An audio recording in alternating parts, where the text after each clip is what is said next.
2.5 years ago, we honored Herschel Woody Williams and Burt Mulligan for their service to our country. They both served on the island of Iwo Jima, and they perfectly embody the American spirit and the immense courage of the soldiers who have fought and died for our country. For Memorial Day, I'd like for us to reflect on their stories and their actions as we honor our countrymen whose shoulders we stand on. I can tell you from the day I went in there that I was going to die. That was on my mind the very first day that I went in the Marine Corps. The black sand, I'll never forget it. And the boys that died, I'll never forget them. We finally worked our way up to the north end of the island. Somebody said something about a Japanese saber down on the beach. And one of the boys said, "I'm going to go down and get that saber." The rest of us said no. He climbed down that north end of the beach, and he no sooner picked it up and he got shot. There was 6,000 Marines killed on that island. Captain asked me if I thought I could do something about some of the pillboxes that we'd been trying to break through. So he gave me 4 Marines. I strapped on a flamethrower and began going to work. In the course of 4 hours, so I used up 6 flamethrowers, knocked out 7 of those pillboxes, or eliminated the enemy within them, which gave us a hole that we could get through. And for that, my Marine buddies in my outfit felt me worthy of receiving the Medal of Honor. I was told by the Commandant of the Marine Corps the day after I got it, that medal does not belong to you. It belongs to all those Marines who never got to come home. All the heroes are dead. I'm not a hero. I don't want to be a hero. I want to be a Marine.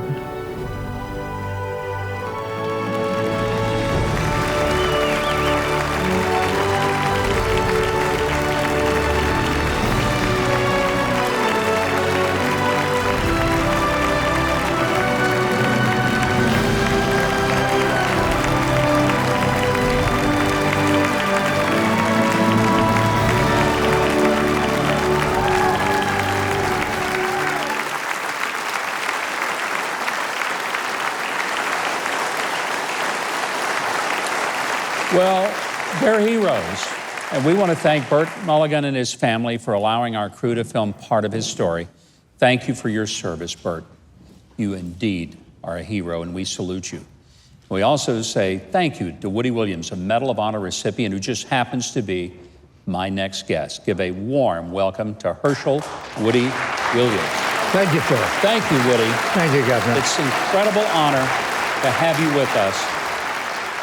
In a split second, you made a decision that saved other lives, but risked your own in a way that is so extraordinary that our country only has one signal way to honor, and that's the Congressional Medal of Honor, which is around your neck tonight as a reminder of what real heroes have done for all of us. And thank you, sir.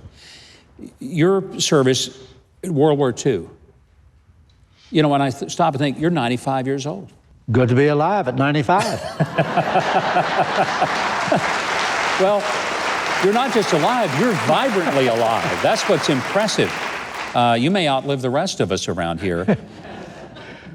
When I think about the fact that you have survived, but the amazing thing is you survived Iwo Jima. 6,000 Marines did not. Right.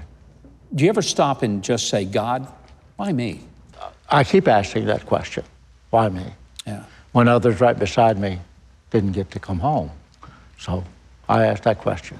At the time, did you even think about what you were risking? Did it occur to you, I could get killed doing this? No, you really can't stop and evaluate, because if you do, you're losing not only precious minutes, but you could lose the opportunity of doing something beyond what you thought you could do. Later in 1945, President Harry Truman put that medal around your neck in a ceremony at the White House. That must have been a pretty extraordinary moment for... Well, for a country boy from West Virginia, to be able to stand nose to nose with the President of the United States, there is not more of a scary moment that you can think of. You know, Woody, I was thinking that it is really something that is a great honor for the President of the United States to be able to stand next to a Marine like you who did what you did.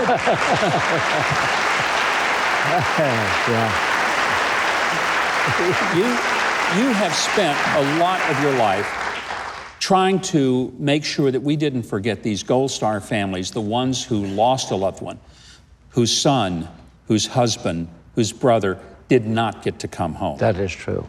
What was the motivating force to start the Woody Williams Medal of Honor Foundation that would honor these Gold Star families? I guess there were two things that impacted my mind, my memory.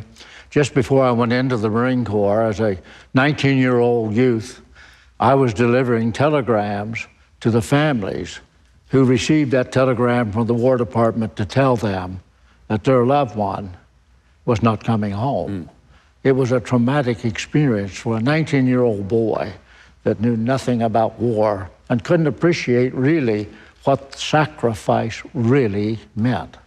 And in West Virginia, during the Vietnam War, the legislature decided to erect a memorial honoring 11,000 of we West Virginians who had sacrificed their life in war.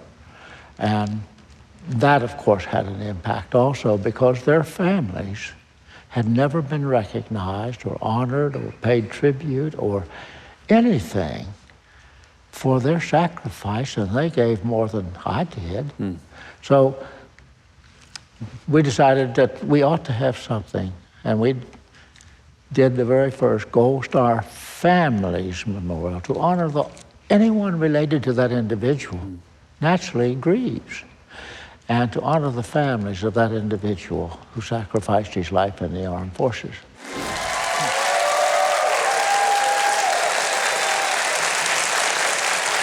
Well, I'm so grateful that we were able to hear Bert and Woody's stories and have Woody with us right here in studio. Be sure to check out the Herschel Woody Williams Medal of Honor Foundation, which does some incredible work for the Gold Star families to whom we owe so much.